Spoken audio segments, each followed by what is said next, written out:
بسم الله الرحمن الرحیم.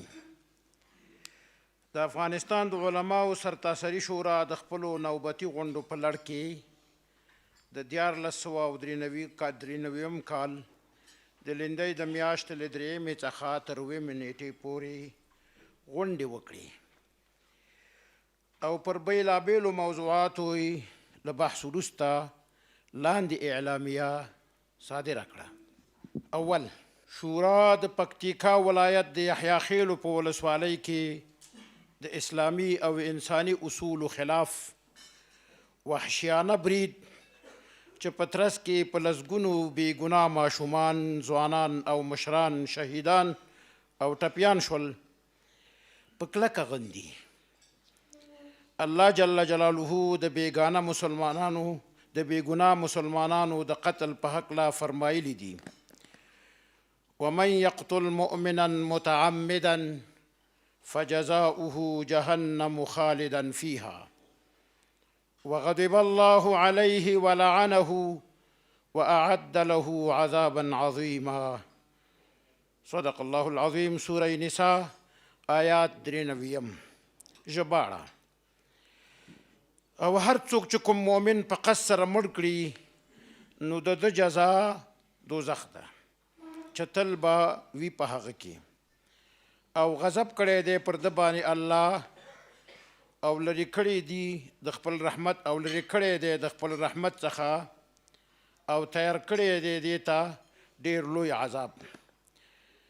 همدارنګه رسول اکرم صلی الله علیه وسلم د بېګناه مسلمانانو د وژلو په اړه داسې ارشاد فرمایلی دی: عن براء بن عازب رضی الله عنه قال قال رسول الله صلى الله عليه وسلم: لزوال الدنيا أهون على الله من قتل مؤمن بغير حق. رواه ابن ماجه بسند صحيح. ژباړه: د حضرت براء ابن عازب رضی الله عنه څخه روایت دی چې حضرت رسول اکرم صلی الله علیه وسلم فرمایلی دي: د دنیا زوال د الله تعالی په نیز آسان دی د یو بېګناه مسلمان له وژلو څخه.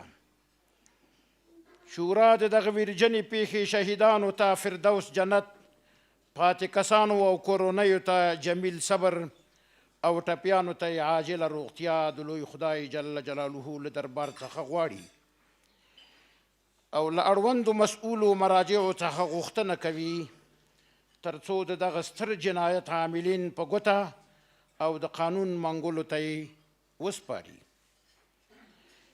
همدارا شورا هغه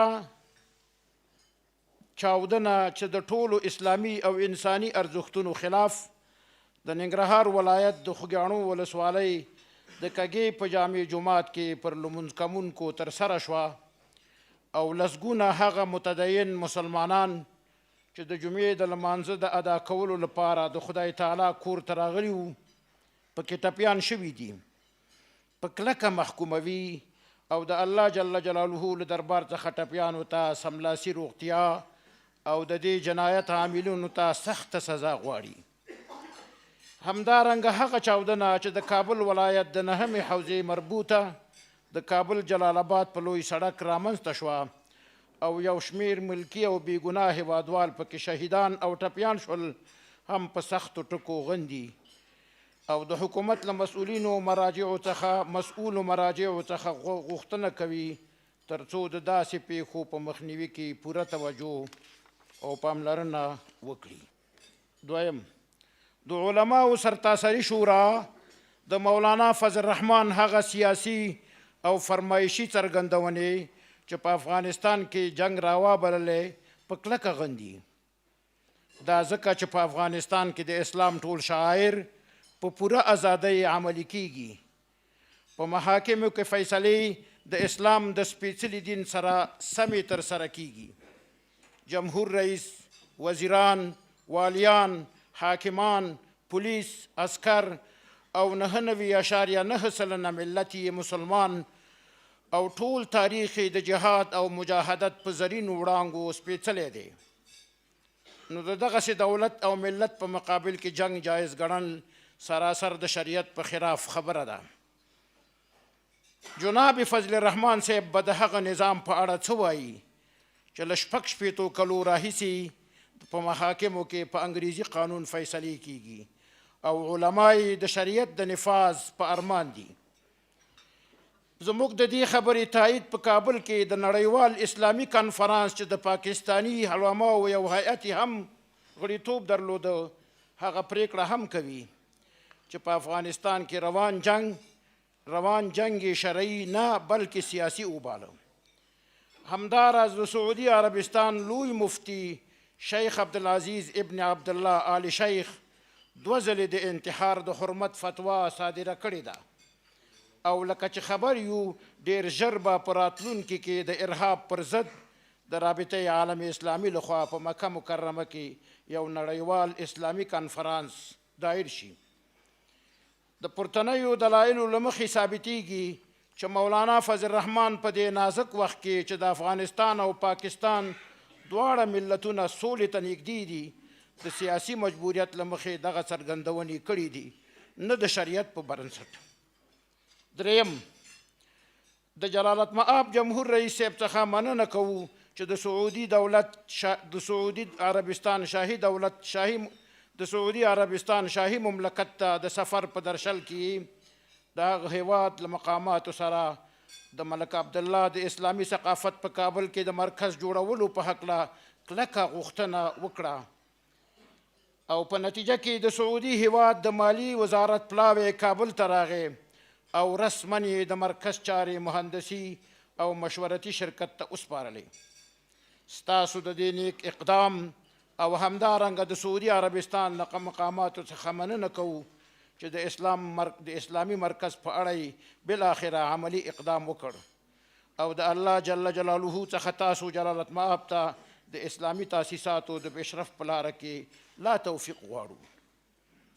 څلورم، شورا سعودي عربستان چین او پاکستان ته د جلالت مآب ولسمشر محمد اشرف غني سفرونه مثبت ارزوي او هیله لري تر څو د هغو لاسته راوړنې عملي او زموږ د کړېدلي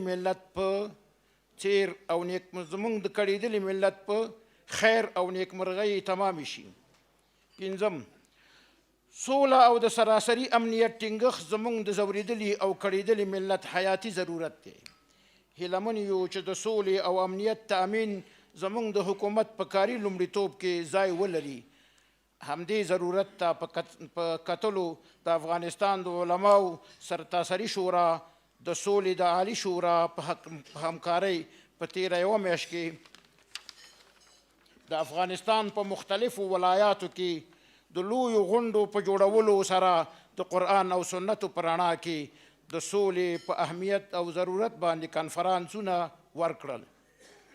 دا ځکه چې په افغانستان کې سرتاسري سوله او امنیت تأمین شي په هیڅ یوه برخه کې اغیزناک او په زړه پورې کار نشي کیدای.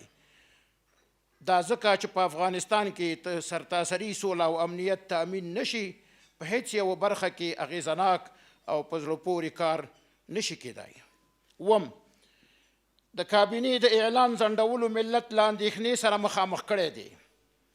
هیلمن یو چې هر څه ژر په راتلونکي کابینه کې دیندار، صادق، په کار پوه، مناسب، د نیک شهرت لرونکي او په ملت زړه سواندي کسان په دندو وګمارل شي. اتم، احتکار د اسلام له نظره حرام دی. رسول اکرم صلی الله علیه وسلم فرمایلی دي الجالب مرزوق والمحتکر ملعون، یعنی هغه تاجر چې د ملت اړتیا وړ شیان واردوي د هغه په رزق کې الله تعالی برکت اچوي او څوک چې احتکار کوي یعنی د بیو د لوړتیا په خاطر خوراکي مواد ذخیره کوي هغه د الله جل جلاله له رحمت نه محرومیږي. همدارنګه امام احمد او حاکم له ابن عمر رضی الله عنهما څخه روایت کړی دی چې رسول الله صلی الله علیه وسلم فرمایلی دي من احتکر الطعام 40 یوما فقد برئ من الله وبرئ الله منه. ژباړه، هغه څوک چې 40 ورځې خوراکي توکي احتکار کړي په حقیقت کې له الله جل جلاله څخه بیزاره دی او الله جل جلاله هم له هغه څخه بیزاره دی. لکه څنګه چې لیدل کیږي په دې ورځو کې په بازار کې د سون د توکو او خوراکي شیانو بیې ډېرې لوړې او اخیستلې د بېوزلو خلکو له توان څخه پورته دي. هیلهمن یو چې د حکومت اړوندې ادارې په دغې ستونزې ته جدي توجه وکړي. والسلام علیکم ورحمة الله وبرکاته.